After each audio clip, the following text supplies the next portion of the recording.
Hello dears, ഇന്ന് ഞാൻ വന്നിരിക്കുന്നത് ഡയബറ്റീസുകാർക്ക് കഴിക്കാൻ പറ്റിയ ഒരു മീൽ ഡയറ്റുമായിട്ടാണ്. ഡയബറ്റീസ് ഉള്ളവർ ബ്ലഡ് ഷുഗർ കുറയ്ക്കാൻ വേണ്ടിയിട്ട് പാവയ്ക്ക നീരൊക്കെ കഴിക്കാറുണ്ട്. പാവയ്ക്ക ജ്യൂസ് അടിച്ച് കുടിക്കും. അതൊക്കെ ശരീരത്തിന് ആരോഗ്യ പ്രശ്നങ്ങൾ ഉണ്ടാക്കാറുണ്ട്. ചിലർക്ക് വയറിളക്കം, വയറുവേദനയൊക്കെ ഉണ്ടാക്കും. പിന്നെ അത് പതിവായി കുടിച്ചാൽ നമ്മളുടെ എല്ലുകളുടെ ആരോഗ്യത്തിനും ബാധിക്കുമെന്നാണ് കേട്ടിട്ടുള്ളത്. പാവയ്ക്ക കഴിക്കാൻ ബുദ്ധിമുട്ടില്ലാതെ എങ്ങനെ വേവിച്ച് കഴിക്കാമെന്നുള്ളതാണ് ഇന്നത്തെ വീഡിയോ. അപ്പോൾ എല്ലാവർക്കും തണ്ട കിച്ചൻ റെസിപ്പീസിലോട്ട് സ്വാഗതം. ഞാൻ ഷൈനി. അപ്പോൾ നമുക്ക് പാവയ്ക്ക കൊണ്ടുള്ള മീലുണ്ടാക്കാം. അതിനുവേണ്ടി സ്റ്റൗ കത്തിച്ച് നമുക്കൊരു പാൻ ചൂടാക്കിയെടുക്കാം. പാൻ നന്നായി ചൂടായി കഴിയുമ്പോൾ ലോ ഫ്ലെയിമിലോട്ട് മാറ്റിയതിന് ശേഷം ഇതിലേക്ക് 1 ടീസ്പൂൺ നെയ്യ് ചേർക്കുക. നെയ്യൊന്ന് മെൽറ്റാവുന്നത് വരെ ചൂടാക്കുക. നെയ്യ് ഉരുകി ചൂടായി കഴിയുമ്പോൾ ഇതിലേക്ക് 2 ടീസ്പൂൺ പൊടിയായി ചോപ്പ് ചെയ്ത് വെളുത്തുള്ളി ചേർക്കാം. ഈ നെയ്യിലിട്ട് നല്ലതുപോലെ ഒന്ന് സോട്ട് ചെയ്യുക. ഇനി അങ്ങോട്ടെല്ലാം ലോ ഫ്ലെയിമിലാണ് നമ്മൾ കുക്ക് ചെയ്യുന്നത്. വെളുത്തുള്ളി നെയ്യിൽ കിടന്ന് നന്നായിട്ട് ചൂടായി കഴിയുമ്പോഴേക്കും ഇതിലേക്ക് ഒരു 100 ഗ്രാം പാവയ്ക്ക ഇതുപോലെ കഷ്ണങ്ങളാക്കിയത് ചേർക്കാം. ഞാനിത് നല്ല ഡാർക്ക് പച്ച പാവയ്ക്കാണ് എടുത്തിരിക്കുന്നത്. ഇത് ഡയബറ്റീസുകാർക്ക് വളരെ നല്ലതാണ്. നല്ല കയ്പുള്ളൊരു പാവയ്ക്കാണ്, പക്ഷെ നല്ല ടേസ്റ്റാണ് കഴിക്കാനായിട്ട്. ഇതൊന്ന് നന്നായിട്ടൊന്ന് വാട്ടിയെടുക്കാം. 2 മിനിറ്റ് ഈ പാനിലിട്ട് ഒന്ന് ചൂടാക്കിയെടുക്കാം. നന്നായി ചൂടായി കഴിയുമ്പോൾ ഒന്ന് മൂടി വെച്ച് നമുക്ക് 2 മിനിറ്റ് ഒന്ന് വേവിച്ചെടുക്കാം.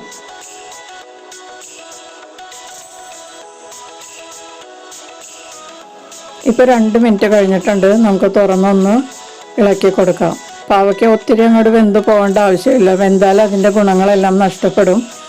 അതുകൊണ്ട് 2 മിനിറ്റ് വെന്താൽ മതിയാകും. അതിൻ്റെ പച്ചപ്പൊക്കെ ഒന്ന് മാറിക്കിട്ടിയാൽ മതി. ഇനി ഇതിലേക്ക് ഞാൻ ചക്കപ്പഴമാണ് ചേർക്കുന്നത്. 5 ചുളച്ചക്ക ഞാൻ ചെറിയ കഷ്ണങ്ങളാക്കി കട്ട് ചെയ്തതാണ്. ചക്കപ്പഴം ഡയബറ്റീസുകാർ കഴിക്കാറേ ഇല്ല, പക്ഷേ ഇതിൻ്റെ കൂടെ ഇതുപോലെ കുക്ക് ചെയ്ത് കഴിച്ചാൽ നമുക്കൊരു പ്രശ്നവും ഉണ്ടാവില്ല. പിന്നെ കാർബോഹൈഡ്രേറ്റ്സ് അടങ്ങിയിട്ടുള്ള അരി, ഗോതമ്പ് ആഹാരം, കപ്പ എന്നിവ നമ്മൾ കഴിവതും ഒഴിവാക്കുക. ചക്കപ്പഴത്തിന് പകരമായിട്ട് നമ്മൾക്ക് ഇപ്പോൾ മാമ്പഴം കിട്ടാറുണ്ട്. ചനച്ച മാമ്പഴം കഷ്ണങ്ങളാക്കി ഇതിൽ ചേർക്കാവുന്നതാണ്. അതുപോലെ പപ്പായ വളരെ നല്ലതാണ്. പപ്പായ ഡയബറ്റീസുകാർക്കും വെയിറ്റ് ലോസ് ചെയ്യുന്നവർക്കും പപ്പായ വളരെ നല്ലതാണ്. ലോ കാലറി ഫുഡാണത്. പിന്നെ നമുക്ക് ഇനി ഇതിലേക്ക് കുറച്ച് ക്യാബേജ് ചേർക്കാം. ക്യാബേജ് ഇഷ്ടമുള്ള കളറിൽ ചേർക്കാവുന്നതാണ്. ഗ്രീനോ അല്ലെങ്കിൽ റെഡ് ക്യാബേജോ ഇതിലേക്ക് ചേർക്കാം. എന്നിട്ടൊന്ന് വഴറ്റി കൊടുത്തൊന്ന് ചൂടാക്കുക. നമുക്ക് വേണമെങ്കിൽ ക്യാബേജ് പാവയ്ക്കയുടെ കൂടെ തന്നെ ആദ്യമേ ഒന്ന് വാട്ടിയതിന് ശേഷം ഫ്രൂട്ട്സ് നമുക്ക് പച്ചയ്ക്ക് ഇതിനകത്തേക്ക് ചേർത്തിട്ട് മിക്സ് ചെയ്ത് കഴിക്കാവുന്നതാണ്. ഇതുപോലെ 2-3 തരം ഐറ്റംസ് മിക്സ് ചെയ്ത് ഉണ്ടാക്കുന്ന മീലാണ് നമുക്ക് വളരെ നല്ലത്. അപ്പോൾ മറ്റ് ഐറ്റംസിൻ്റെ ഗുണങ്ങളും കൂടി നമുക്ക് കിട്ടും. ഇതിലേക്ക് ഒരല്പം ഉപ്പ് ചേർക്കാം. ഉപ്പ് വളരെ കുറച്ച് ചേർത്താൽ മതിയാകും. നന്നായിട്ടൊന്ന് മിക്സ് ചെയ്ത് കൊടുക്കാം. ഒത്തിരി അങ്ങോട്ട് വേവിച്ച് കളയരുത്. ഈ ചക്കപ്പഴം വേണമെങ്കിൽ നമ്മൾ കുക്ക് ചെയ്തതിന് ശേഷം അവസാനം ചേർത്തിട്ട് മിക്സ് ചെയ്തെടുത്താലും മതിയാകും. അതുപോലെ കാലറി കുറവുള്ള ഫ്രൂട്ട്സ് ഈ പാവയ്ക്ക വാട്ടിയതിൻ്റെ കൂടെ മിക്സ് ചെയ്ത് നമുക്ക് കഴിക്കാവുന്നതാണ്. ഇനി മൂടി വെച്ച് ഒരു 2 മിനിറ്റ് ഒന്ന് ചൂടാക്കിയതിന് ശേഷം നമുക്ക് തുറന്നൊന്ന് മിക്സ് ചെയ്യാം. ഇപ്പോൾ എല്ലാം റെഡി ആയിട്ടുണ്ട്. നന്നായിട്ട് ചൂടായി വന്നിട്ടുണ്ട്. പാവയ്ക്ക നന്നായിട്ടൊന്ന് കുക്കായിട്ടുണ്ട്. പാവയ്ക്ക നമ്മൾ ആദ്യമേ ഒന്ന് കുക്ക് ചെയ്തതുകൊണ്ട് ഇതിൽ നിന്നെല്ലാം കുറച്ചുകൂടി കൂടുതൽ വെന്തിട്ടുണ്ട്. പാവയ്ക്ക എന്നാലും നല്ല ചവച്ച് കഴിക്കാൻ പറ്റിയതാണ്.